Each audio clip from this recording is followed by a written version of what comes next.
My ex-girlfriend demands I pay her mortgage after she dumped me for her coworker and said I had no future. She left me 3 days before my 25th birthday.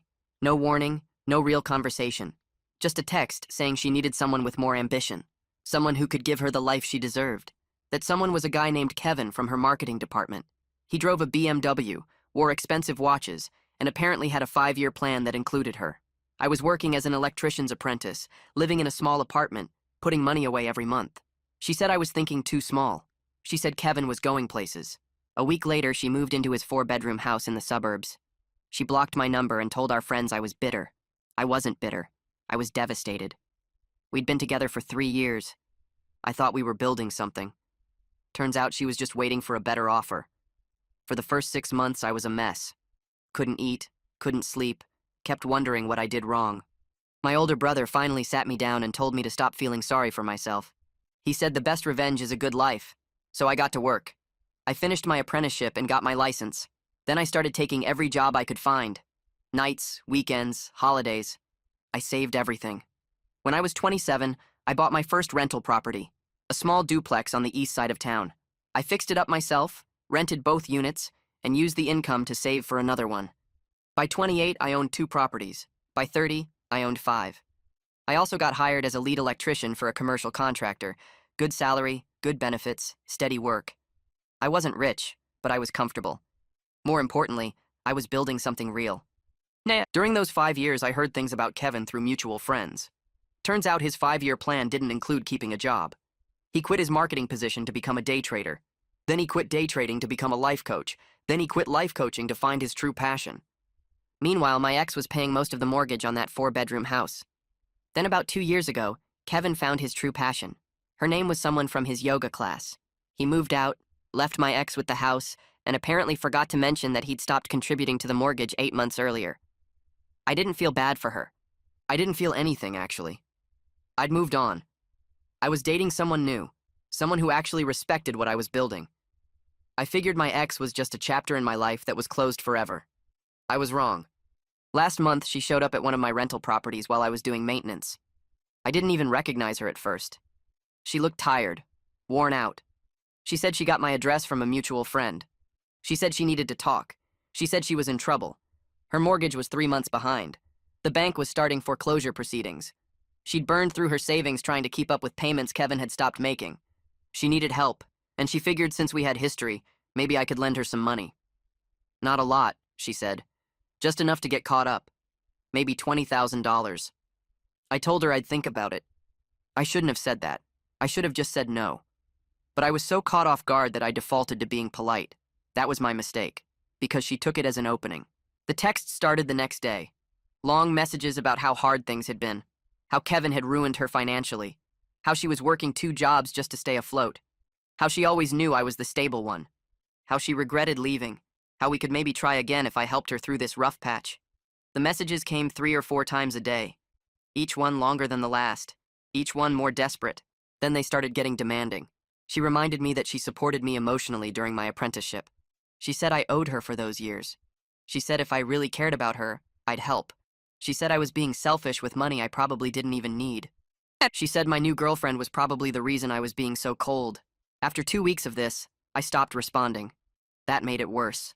She called my work phone on Tuesday morning while I was up on a scissor lift checking circuit panels at a downtown office building. I didn't recognize the number at first, so I answered thinking it might be a tenant or a supply company. Her voice came through shaky and tearful, asking why I was ignoring her messages. I hung up without saying anything and felt my stomach twist. She called back 3 times in the next hour. I let them all go to voicemail. During lunch break, I listened to the messages in my truck. The first one was her crying, saying she just needed me to understand how desperate things were. The second one had her voice getting sharper, asking if I felt good about myself for abandoning someone I claimed to care about. The third one was back to crying, begging me to at least talk to her like a human being.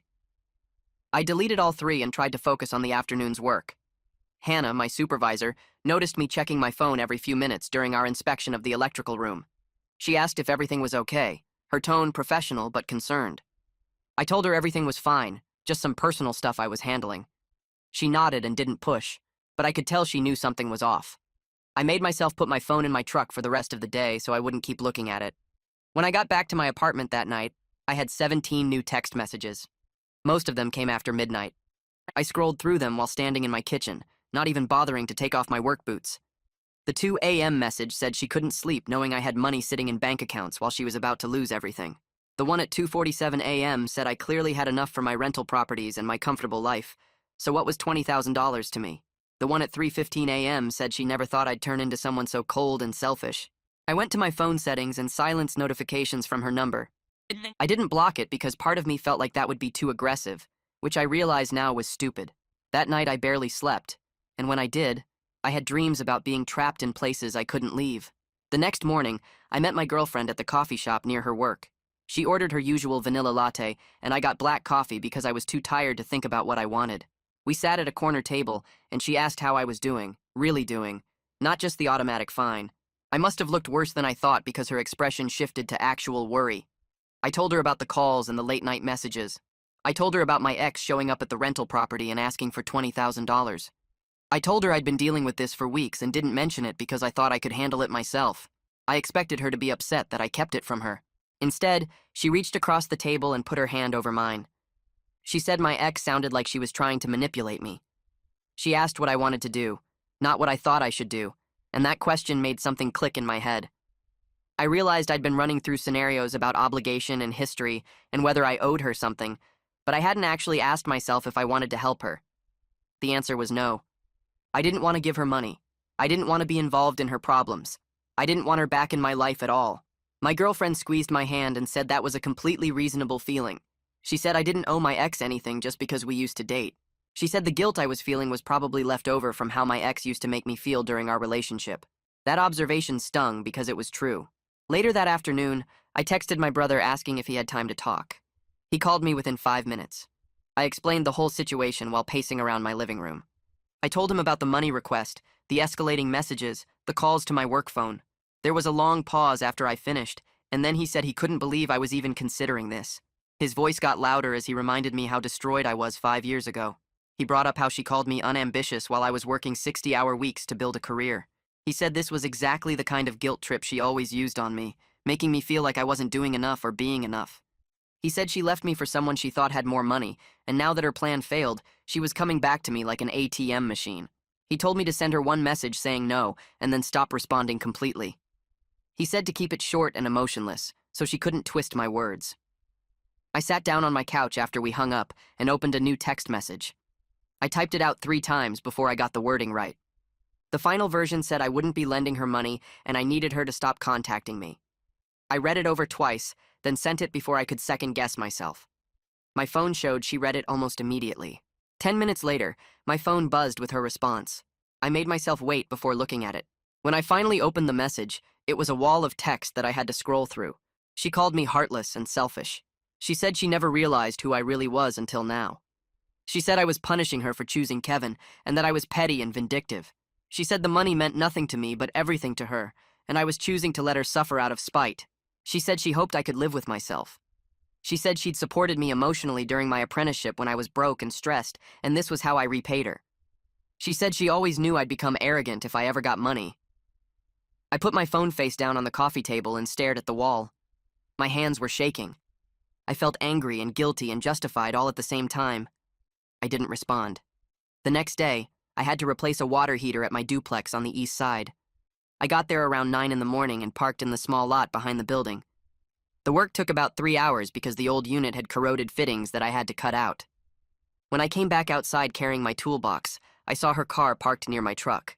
My whole body went tense. She was sitting in the driver's seat watching me. I don't know how she knew I'd be there. Maybe she'd been driving by my properties looking for my truck. Maybe she'd figured out my schedule somehow. I walked to my truck and opened the door, planning to just leave. She got out of her car before I could pull away. She looked exhausted, with dark circles under her eyes and her hair pulled back in a messy ponytail. She walked toward my truck and said we needed to talk face to face like adults. I rolled down my window about 3 inches, just enough to hear her but not enough to feel trapped. I told her I wasn't lending her money and she needed to leave.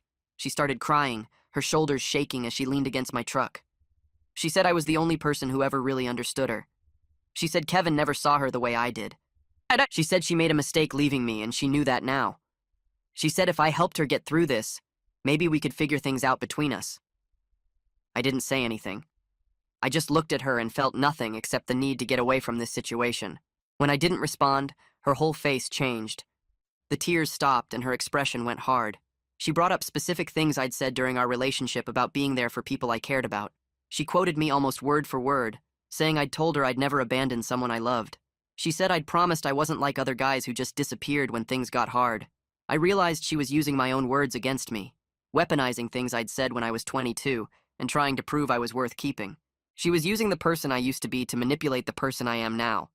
I told her clearly that showing up at my properties was harassment and I needed her to leave. She started to say something else, but I rolled up my window and backed out of the parking space. She stood there watching me drive away. My hands shook on the steering wheel for the entire drive home. Confrontation still makes me anxious even after all these years. But I was also proud of myself for holding that boundary, for not letting her tears or her anger change my answer. That evening, my girlfriend came over with takeout from the Thai place we both like. We ate on the couch and I told her about what happened at the duplex. She listened without interrupting, and when I finished, she said we should start documenting everything. She said if this kept escalating, I might need a record of it. The suggestion made me feel paranoid at first, like I was overreacting to what was just a messy situation with an ex.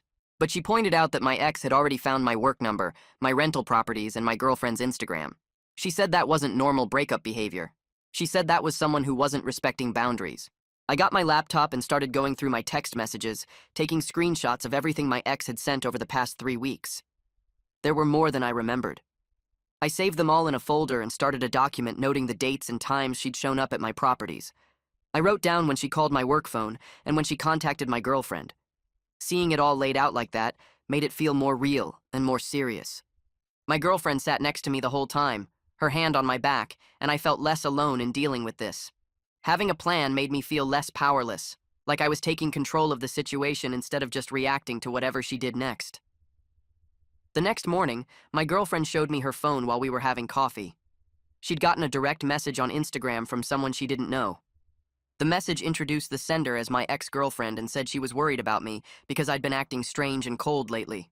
My girlfriend asked if she should respond or just block her, and I could see she was annoyed but trying to stay calm for my sake. I told her to block her without responding. My girlfriend did it right away, but I could feel something shift in my chest. This was different from all the texts and voicemails and showing up at my properties. This was my ex dragging my girlfriend into the mess, crossing a line from my past directly into my present. I'd been handling the harassment by myself, trying to keep it contained, but now it was touching the most important relationship in my life. The anger I felt was sharper than anything I'd experienced during the previous weeks. It wasn't the sad, confused anger from when she first started contacting me. This was protective anger, the kind that made my hands shake and my jaw clench. My girlfriend sat across from me at the kitchen table and squeezed my hand, saying it was okay, and she knew I wasn't doing anything wrong.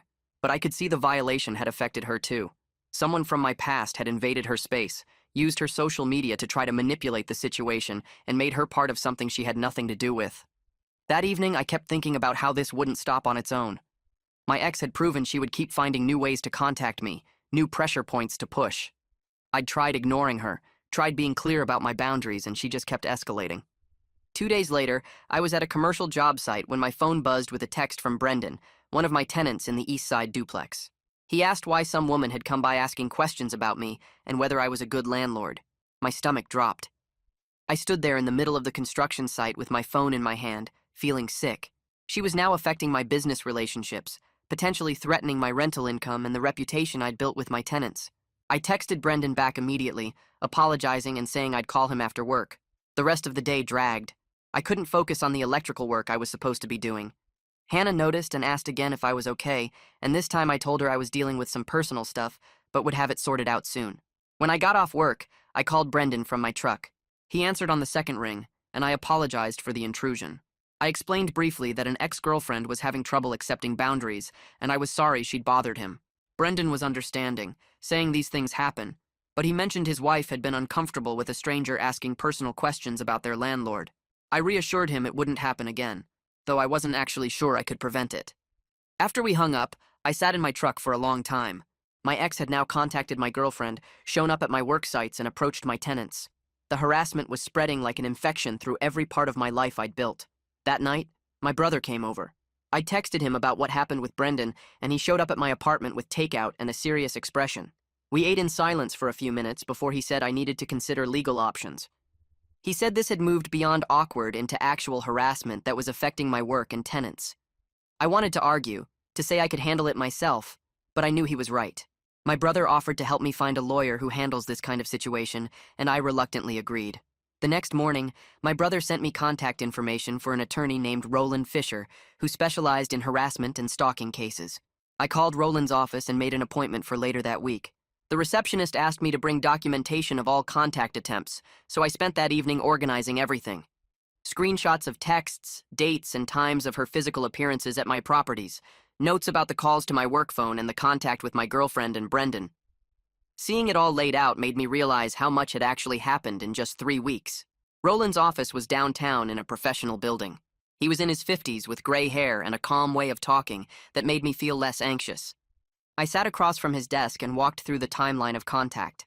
Roland took notes and asked specific questions about each incident. When I finished, he said I had clear grounds for a cease and desist letter and potentially a restraining order if the behavior continued. He explained that the cease and desist would create a legal record of my explicit request for no contact, which would strengthen any future legal action if she ignored it. The letter would cost me money I'd rather not spend, probably around $500 for Roland to draft and send it properly. He said it was an investment in my peace of mind and protection, and I agreed to move forward. Roland said he'd have the letter drafted within a few days and would send it via certified mail, so there was proof of delivery. While Roland worked on the letter over the next few days, I tried to focus on work and my regular life. But my ex posted a vague status on Facebook about how success changes people and makes them forget who supported them when they had nothing. I didn't see it myself because I'd unfollowed her months ago, but several mutual friends must have seen it because Harper, someone I hadn't talked to in years, sent me a message asking if I was okay. Harper and I had been friends during my relationship with my ex, part of the same social group that mostly dissolved after the breakup. I messaged Harper back honestly, explaining that my ex had asked for a large loan I declined and was now harassing me about it. Harper seemed surprised, saying the Facebook post made it sound like I'd wronged her somehow. Harper mentioned that my ex had been posting a lot lately about financial struggles and betrayal, building a narrative online that painted her as the victim. I thanked Harper for reaching out and said I was handling the situation legally now, which seemed to satisfy her curiosity. Over the next few days, 3 more mutual friends reached out with messages that ranged from supportive to cautiously neutral. One said she'd heard I was going through something difficult and wanted me to know she was thinking of me. Another asked vaguely if everything was okay, clearly fishing for information. The third sent a longer message saying he'd seen some posts and wanted to hear my side before making any judgments. I responded to each one briefly, explaining the basic situation without going into excessive detail. I realized my ex was trying to control the narrative in our old social circle, painting herself as the victim of my newfound success and my refusal to help someone I'd once cared about. The frustration of being misunderstood made my chest tight, but I reminded myself that anyone who actually mattered in my life knew the truth. I kept my phone in my pocket that evening and didn't check social media once. Roland had been clear about not engaging publicly, and even though it made my jaw tight to think about her version of events sitting out there unchallenged, I knew he was right. My girlfriend found me staring at the wall around 9 o'clock and sat down next to me on the couch. She said the people who actually knew me wouldn't suddenly think I'd become a different person just because my ex posted some vague complaints online. She reminded me that my brother knew the truth. My coworkers knew my character. My tenants respected how I ran my business. The opinions of people I hadn't talked to in 5 years didn't change any of that. I nodded and felt some of the tension leave my shoulders, but part of me still wanted to screenshot everything and send detailed explanations to every mutual friend who might be reading her posts. Roland called me 2 days later to say he'd sent the cease and desist letter via certified mail. My stomach did a weird flip when he said it, half relief and half nervousness about what would happen when she received it. He walked me through what the letter said. How it clearly stated that all contact had to stop immediately, how it listed every documented incident of harassment with dates and times, how it warned about legal consequences if the behavior continued. I thanked him and hung up, then sat in my truck outside the rental property I'd been working on and just breathed for a minute. The letter was out there now, making this whole situation official and legal instead of just personal drama I was trying to handle quietly. For 2 full days, my phone stayed silent. No texts, no calls, no messages through mutual friends. I kept checking it anyway, expecting something, but nothing came. I slept better those 2 nights than I had in weeks, actually making it through until morning without waking up to check for notifications. My girlfriend and I had a normal weekend. the kind we used to have before all this started. We went out for breakfast on Saturday, walked around downtown looking at shops, came home and watched movies without me constantly pulling out my phone. She commented on how relaxed I seemed, and I realized she was right. The legal letter had apparently scared my ex enough to back off, and maybe this whole thing was actually over. Monday morning destroyed that hope. I was getting ready for work, already running through the day's job list in my head, when my phone buzzed with a text from my ex. This one was different from all the others. No desperation or pleading or anger. Just cold and formal, like she was sending a business email. It said I'd regret not helping her when she needed it, that karma had a way of working things out, that people who turned their backs on others eventually got what was coming to them. I read it 3 times, my anxiety spiking even though the message itself wasn't an explicit threat. The implied menace in those calm words felt worse somehow than all her previous emotional outbursts. I forwarded the message to Roland before I even finished my coffee. He called me back within an hour and said it was good I'd documented it, but the message didn't constitute a direct enough threat to pursue a restraining order yet. He explained that courts needed more concrete evidence of danger, or explicit threats and vague statements about karma and regret didn't meet that standard. He told me to keep ignoring all contact and document anything else that happened, that we were building a paper trail even if we couldn't take immediate legal action. I felt frustrated but understood what he was saying. The law moved slower than I wanted it to, required more proof than seemed reasonable, but that's how the system worked. My ex posted another Facebook status that afternoon. I didn't see it myself because I'd stopped checking her page, but Harper sent me a screenshot with a message asking if I was okay. The post said something about how lawyers and legal threats were what cowards used when they couldn't face their own guilt, how real men handled their responsibilities instead of hiding behind attorneys. Several people had already commented with supportive messages, telling her to stay strong and that she deserved better. I stared at the screenshot for a long time, my thumb hovering over the reply button. I wanted to send Harper the whole truth, wanted to screenshot all the harassment messages and post them publicly so everyone could see what was really happening. But Roland's warning about not engaging publicly stopped me. I thanked Harper for checking in and said I was handling some stuff but was fine, keeping it vague enough that I wasn't feeding into the drama. My brother took me out for drinks that Thursday evening at a bar near his place. He ordered us both whiskey and told me I looked like I needed it, which was probably true. I showed him the Facebook screenshot and started explaining how frustrated I was that people were believing her version of events, how it bothered me that our old friends thought I was the bad guy in this situation. He let me talk for a few minutes, then cut me off and said something that stopped me cold. He pointed out that anyone who actually mattered in my life knew the truth, and social media opinions from people I hadn't seen in 5 years didn't affect my actual life in any meaningful way. He asked me to name one person whose opinion I actually cared about who believed her story, and I couldn't. My girlfriend knew the truth. He knew the truth. My coworkers had seen my character for years. My tenants respected me. The rest was just noise from people who didn't know me anymore, and whose lives didn't intersect with mine in any real way. He was right, and I knew he was right, but the feeling of being misunderstood still sat heavy in my chest. Work became my escape over the next 2 weeks. I threw myself into a major commercial project, a new office building that needed complete electrical installation. The physical work felt good, pulling wire through conduit and mounting junction boxes and solving problems that had clear solutions. Hannah noticed the change in my focus during a site meeting and commented that I seemed sharper than I'd been in a while, more present and engaged with the work. I didn't tell her that the job site was the only place where I wasn't thinking about legal letters and harassment and social media posts. The problems there made sense, had right answers, could be fixed with the proper tools and knowledge. Everything else in my life felt complicated and messy, but running electrical for a commercial build was straightforward. My girlfriend brought it up one evening while we were making dinner together in her apartment. She said we needed to talk about how this whole situation had affected our relationship, and my stomach dropped because I thought she was going to say it was too much drama. Instead, she admitted she'd been worried at first that I still had feelings for my ex, that all the emotional energy I was spending on the situation meant I wasn't really over the relationship. I stopped chopping vegetables and looked at her, seeing the vulnerability in her expression. I told her honestly that seeing my ex desperate and manipulative had only reinforced how right the breakup was, how grateful I felt for a relationship built on respect instead of conditions. I said watching my ex try to guilt and harass me into giving her money had shown me exactly why we'd never worked, how she'd always seen me as a resource instead of a partner. My girlfriend relaxed visibly and said she'd needed to hear that she trusted me, but the situation had made her question things she normally wouldn't doubt. A month passed after the cease and desist letter went out, and I hadn't heard anything directly from my ex. The texts stopped, the calls stopped, no more appearances at my rental properties. Her social media presence continued, though, posts about financial stress and betrayal, and how hard it was to rebuild after being abandoned. I found myself checking her Facebook page every few days, scrolling through the updates and reading the sympathetic comments from people who didn't know the full story. My girlfriend caught me doing it one night and gently took my phone out of my hands. She said I was torturing myself with information I couldn't control, that reading her posts wasn't helping me move forward. I knew she was right, but deleting the app from my phone felt like giving up somehow, like letting my ex control the narrative completely. My girlfriend pointed out that the narrative didn't matter to anyone who actually knew me, and I finally uninstalled Facebook from my phone that night. The next week, Harper sent me a message saying she'd run into my ex at a coffee shop downtown. The conversation had been uncomfortable, Harper said, because my ex kept bringing me up and talking about how I'd abandoned her when she needed help most. Harper tried to stay neutral, but felt like she was recruited to take sides, like my ex was building a case against me to anyone who would listen.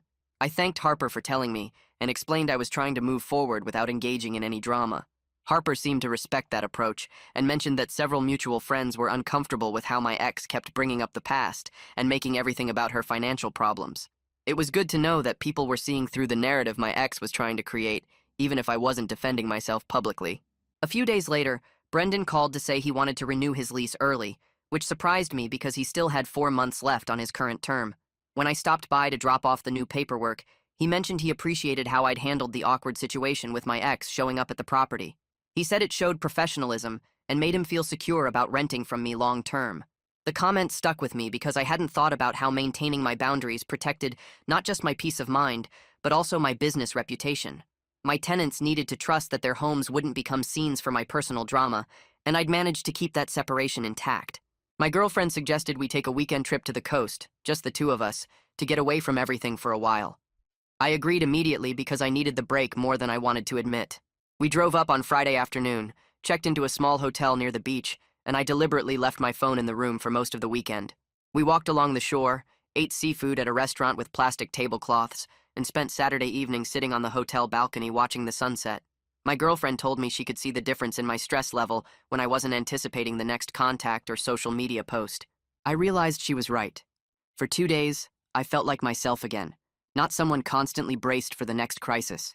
When I finally checked my phone Sunday evening before we left, there was nothing from my ex. Instead, my brother had sent several funny memes and messages checking in to see how I was doing. The absence of drama felt strange at first, like waiting for something bad to happen, but gradually I started to accept that maybe the legal letter had actually worked. 2 months after everything started, I was doing routine maintenance at my original duplex when I noticed something while carrying tools back to my truck.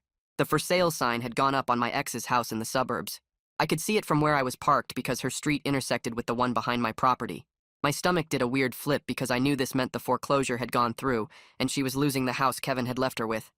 I stood there for a minute, toolbox in hand, staring at that sign and feeling a complicated mix of emotions I hadn't expected. Part of me felt relieved that she wouldn't be able to contact me about money anymore because the crisis she'd been trying to make my responsibility was finally resolving itself. But I also felt genuine sadness that her life had fallen apart this way, even though I knew it wasn't my responsibility to fix. That evening, I told my girlfriend about seeing the sign, and she listened as I processed these conflicting feelings without trying to tell me what I should feel. She just sat with me on the couch while I worked through the fact that I could feel bad for someone without owing them anything. A week later, Harper messaged again with news that my ex had moved back in with her parents in a different state and was apparently starting over with a new job there. The information felt like a final chapter closing, and I realized I'd been waiting for some kind of ending to the situation without knowing it. I called Roland to ask if I needed to do anything else legally now that my ex had moved away.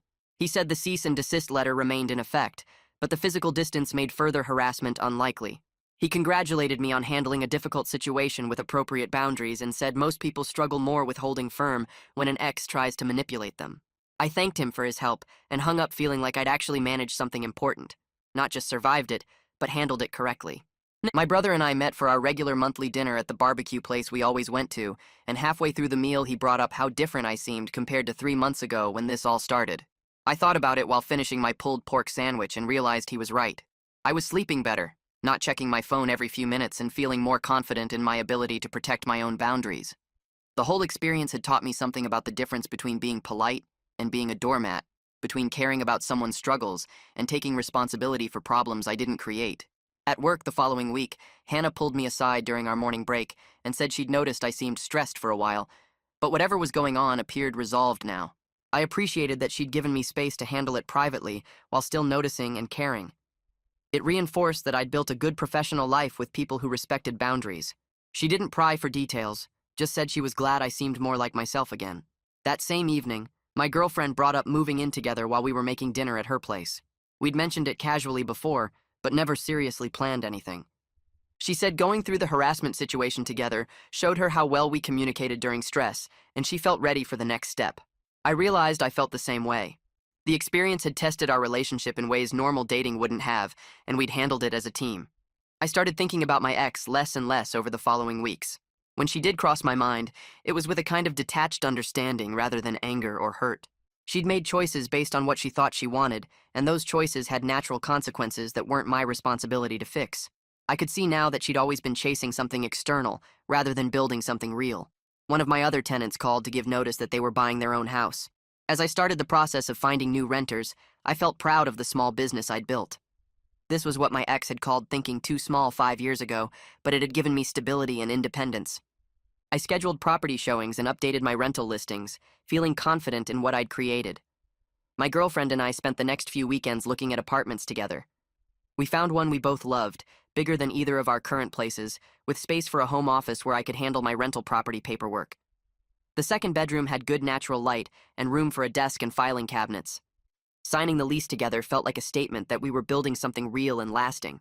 We picked up the keys on a Saturday morning and stood in the empty living room planning where our furniture would go. As we packed up my current apartment over the next week, I found an old photo of my ex and me from early in our relationship, tucked in a box of random items. We looked young and happy, taken at some outdoor concert we'd gone to. Instead of the sharp pain I would have felt a year ago, I just felt grateful for who I'd become since then. I threw the photo away without ceremony, tossing it in the trash bag with old papers and broken electronics. My brother showed up on moving day with his truck and helped us load furniture. Over pizza afterward in our new living room, he brought up how 5 years ago he'd told me the best revenge is a good life. He said he was proud that I'd actually done the work instead of just talking about it. His approval meant more than I expected, and I realized how much his tough love back then had shaped my recovery. We sat on the floor eating pizza off paper plates, and he joked that the new place looked too grown up for me. A few days later, Harper sent me a message saying she wanted me to know that my ex was apparently doing okay in her new city and had stopped posting about the past on social media. Harper said she thought I'd want to know there was no lingering drama. I appreciated the closure and thanked her for reaching out. It felt like a final door closing on that chapter of my life. My girlfriend suggested we have a housewarming party to celebrate the new apartment. I realized I'd been thinking of her as just my girlfriend when she was so much more than that. She was my partner, someone I was building a life with. I agreed about the party, wanting to fill our space with people who were actually part of our present and future. We spent an evening making a guest list and planning food. The housewarming party happened on a Saturday afternoon 2 weeks after we moved in. I was surrounded by coworkers, friends I'd made over the past few years, my brother and some of my girlfriend's friends who'd become mine too. Looking around the room, I realized I'd built a completely different life than the one I had with my ex. These were people who knew the person I'd become, not the person I was trying to be back then. Hannah from work was talking to my brother about a commercial project. My girlfriend was laughing with her best friend in the kitchen. Someone had brought a board game and people were setting it up on our new dining table. Hannah caught me on the phone with one of my tenants during the party, handling a question about a leaky faucet while balancing a beer in my other hand. When I hung up, she laughed and said she was impressed by how I juggled property management like it was nothing.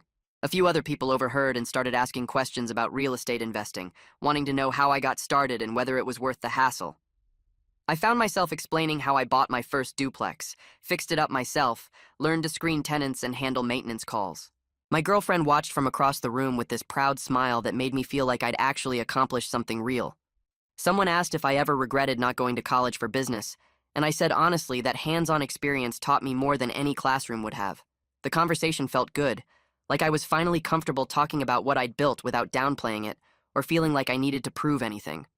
Most guests had left by 11, just a few stragglers finishing drinks and helping us clean up plates and cups. My girlfriend and I finally sat down on our new couch, the one we'd spent 3 weekends shopping for because she wanted something durable and I wanted something comfortable.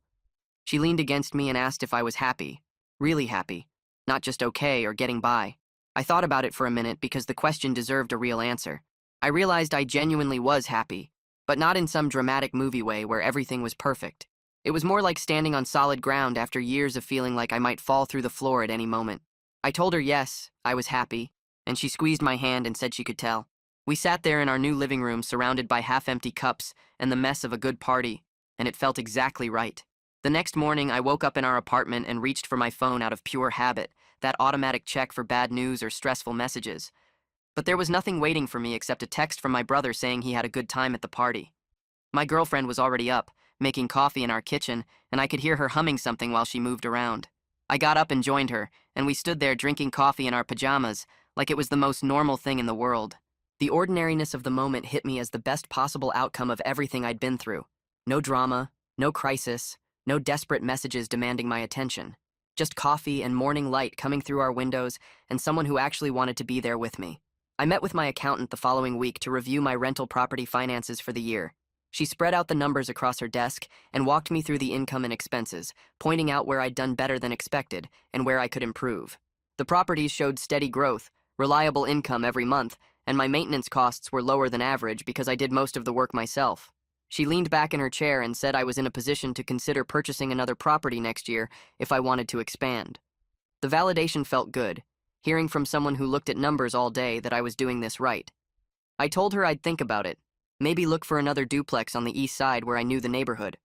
She made notes and said we could run projections in a few months to see what made sense financially. My girlfriend called me at work a few days later, her voice excited in a way I didn't hear often. She'd gotten a promotion at her job, a position she'd been working toward for over a year. I told her we needed to celebrate properly, so that weekend we went to a nice restaurant downtown, the kind of place where they fold your napkin when you go to the bathroom. Over dinner, we talked about our future plans, what we wanted to build together, where we saw ourselves in 5 years. She mentioned wanting to eventually buy a house together, maybe something with a yard and space for an office.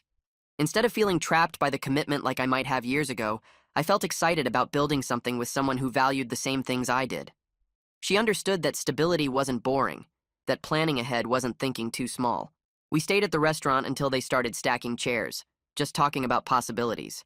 I ran into one of the mutual friends from my past relationship at a hardware store a week later. We were both in the electrical aisle and he recognized me first. The conversation was brief but friendly, catching up on basic life stuff without any awkwardness. He didn't bring up my ex or the drama from months ago, didn't ask uncomfortable questions or try to get information. I realized that whole chapter had faded into irrelevance for most people, just old history that nobody thought about anymore. We talked about his new job and my rental properties, shook hands and went back to shopping. Walking to my truck afterward, I felt lighter knowing that the past really was past for everyone, except the people who insisted on living there. My brother called me later that week and said something that caught me off guard. He'd been bragging about me to his coworkers, talking about how I built a rental property business from nothing after a bad breakup nearly destroyed me. He said his boss asked questions about real estate investing and wanted to know how someone gets started in that field. Hearing the pride in my brother's voice reminded me that the people who matter have always seen my worth, even when I doubted it myself. He'd been there during the worst of it 5 years ago, watching me barely function, and now he got to see what came from actually doing the work, instead of just talking about it. I thanked him for believing in me back then, for giving me that tough love when I needed it. He laughed and said he knew I'd figure it out eventually. I just needed a push. During a quiet evening at home, my girlfriend asked if I ever thought about my ex anymore.